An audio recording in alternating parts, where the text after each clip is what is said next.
задача е на най-големия отбор. Силвия, това няма обаче. Чуем да се говори с нас.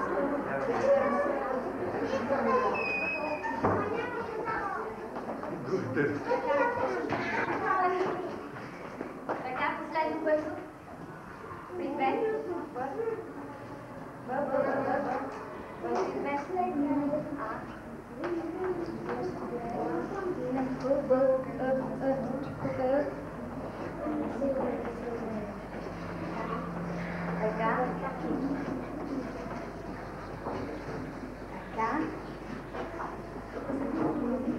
Готови сме със състезанието. Най-бързо работи най-краткия отбор. Той най-бърз ли е, щом като е най-късичък с най-малко задачи?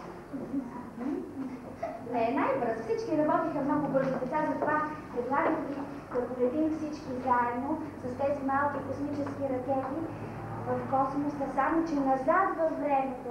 Във времето на нашата история. И първо да прочетем какво получихме. Какво получихме от първата състезателна задача. Четем всички в хор. Тук малко Аспарух, тук още по-трудно се чете. България. Това са три много скъпи имена за нас. И така слушайте внимателно на разходка из нашата история, ще ни поведе Другарка Вангелова. Преди да започнем нашата си малка историческа разходка назад във времето, нека да ми отговорите на въпроса, защо тя започва с името на хан Аспарух. Но преди това да чуем стихотворението Силвия Галчева.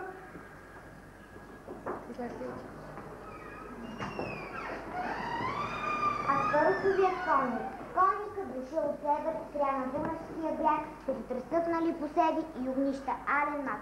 После слезе той от коня сред зелените жита, шепа суха пръс от рони и докосна я с уста. Хубава си моя нова, натежала равнина, бяла като град орлова, ясна като стремена. Мои внуци тук ще тичат, ще им бъде тук дома и с любов ще те наричат Аспарухова земя.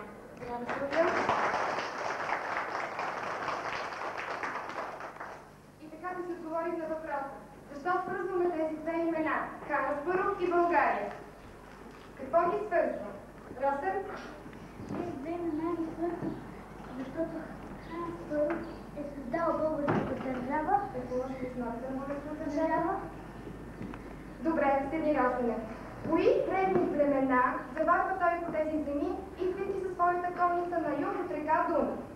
Кои пет древни племена заварва той по нашите земи? Кои? Силвия? Прабългари и славяни. Прабългарите идват. Славяни и траки. Славяни и траки. Добре. Обаче, какво става? Прабългарите начело с хан Аспарух сключват военен съюз с 7-те славянски племена. Защо и срещу кого?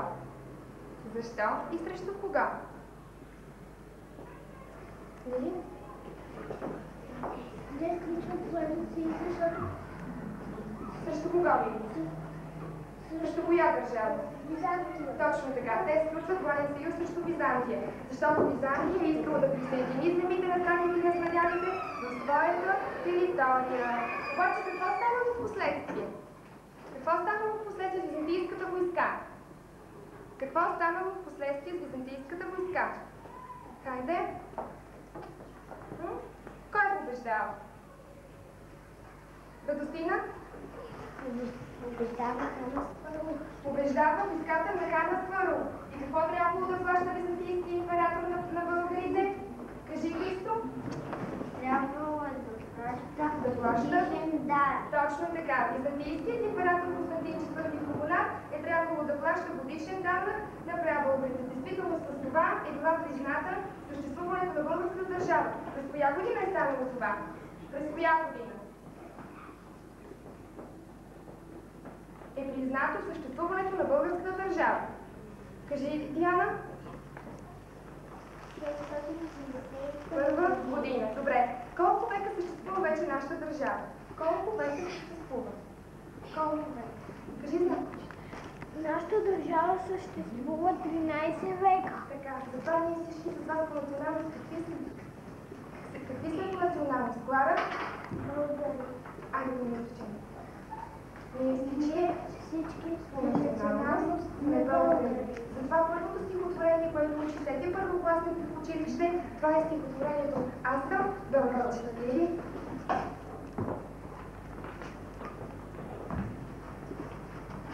Аз съм българче, обичам нашите планини зелени, българин да се наричам, първа радост е за мене. Аз съм българче свободно, в край свободен аз живея, всичко българско и родно, любя, тача и милея. Аз съм българче и расна, в дни велики славно време, син съм на земя прекрасна, син съм на нашко племе.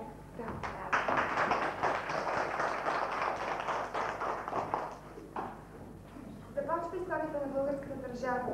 Но кое е това най-тежко, най-черно робство, от което пада нашият народ? Кое е това робство? Кое? Иван? Точно така, това е османското иго. През 1396 година България пада под ударите на Турската империя. Защо се става така, че пада нашата държава? Защо става така? Защо? Ани? Защото българите не са Единни, точно така. Всеки управител на града крепост е имал своя войска и защитава отново своята територия. Войската на последния български цар, кой беше той? Кой беше той последния български цар? Кажи, Данчо. Точно така, цар Иван Шишман не е била в състояние да се противопостави на турската войска. И затова през 1396 година България пада в османско иго. Колко века продължи това робство? Колко века? София? Колко века? Продължило век. Османското робство е продължило века. Или колко години прави това? 500. Кажи го. Прави 500. Защо? Защото един век е 100 години. е равен на 100 години. Добре. Ами кои са били тези народни закрилници по това време? Кои са били народните закрилници? Видам? Народните закрилници са били руските освободители. Кои са били народните закрилници? Те са ни освободили от турско робство. А народните закрилници кои са били? Кой е излизал рано на пролет от горите? Видаме? С оръжие в ръка, да защитава народа. Кой? Кажи да Хайдутите. Точно така, хайдутите. Ние с това знаем много имена на мъже и жени хайдути. Хайде да си припомним някои от тях. Да си припомним някои от тези имена. Лидия? Добре. Росен? Чавдар Войвод. Така. Висманило? Румяна Войвод. Така. Златко? Петко Войвод. Браво. Силвия, какво ще ти кажеш? Златко Войвод. Да, добре. Юли? Никола Войвод. Добре. Иво? Инже Войвод. Че Войвода. Добре. Василена, ти ще кажеш? Ангел. Добре, точно така. Ангел Войвода. Как са наричали те гората? Кажете как се наричали гората? Кой ще каже? Сен? Те са наричали гората майка за крилница. Добре. Хайде с вас сега да се стане песента.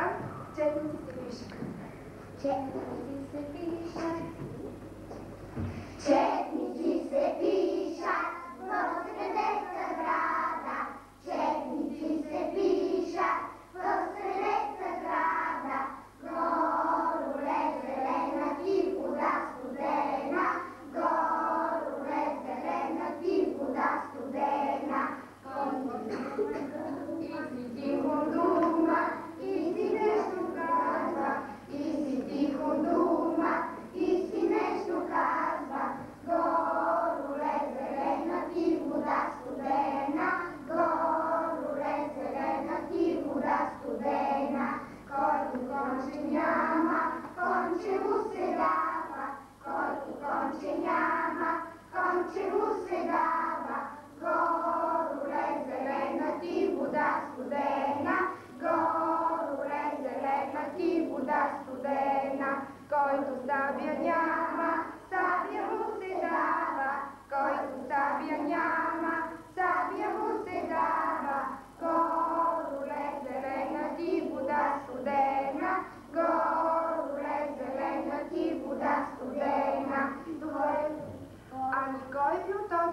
предходил тези четници в гората? Най-смелия, най-силния. Как се е наричал? Кажи го. Той се наричал Христо Ботев. Добре, Христо Ботев, какъв е бил той на своите четници? Войвода. Да, Христо Ботев е бил войвода. Добре.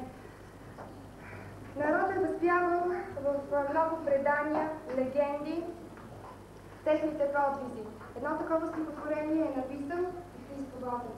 Нека да чуем част от него. Чако? Аз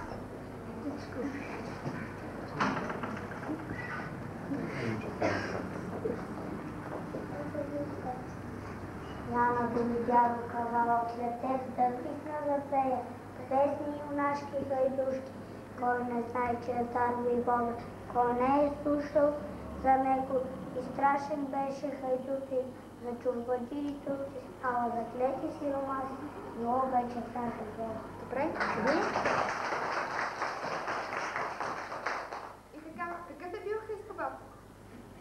Какъв е бил Христо Ботев? Лили? Христо Ботев е бил поет и революционер. Поет и революционер. Кои негови думички ние знаем и помним? Кои негови думички ние знаем и помним? Хайде да ги кажем всички заедно. Съгласни ли сте? Да. Този, който падне, твоята свобода, той не умира. Така, а нека да чуем сега и част от едно негово друго стихотворение. Растен?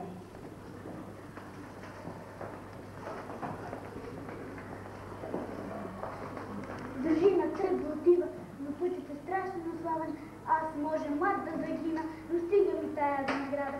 Така женявкът народа, умря си роман за правда и за свобода. Така. Фактически човек умира ли? Да. Умира ли фактически човек? Юли? Човекът фактически умира. А какво остава да живее? Какво остава да живее? Кажи, Златко. На човека остава неговото дело. Точно да така, това, за което се е борил, това, за което е мечтал, това остава да живее и след него. Нека да си припомним за кой се отнасяха тези думи. Детът, който и тася той.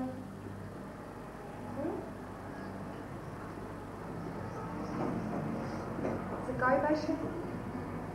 За кой? Кажи, Дарина. Тези думички се отнасят за Васил Лев. Така, как е истинското му име? Истинското му Василена? Истинското му име е Васил Иванов. Добре, къде е роден? Къде е роден? Данчо, къде е роден? Така, добре. Как сте го наричали? Народът как го нарича? Как го наричал народът? Ани? Апостола на свобода. Така, какво се изразява неговата дейност? Какво е правил той? Какво е правил той? Какво е правил Дарина? Васил Лев ще е правил Е организирал тайни комитети. Къде? Из цялата страна. Добре, той е организирал тайни комитети. Благодарение на чия помощ ние сме се освободили от османското робство? Благодарение на чия помощ? Благодарение на чия помощ? Сладко? благодарение на руските братя освободители. Така, благодарение на руските братя освободители. През коя година? През коя година? Хайде, през коя година беше? Коя година беше? Лили?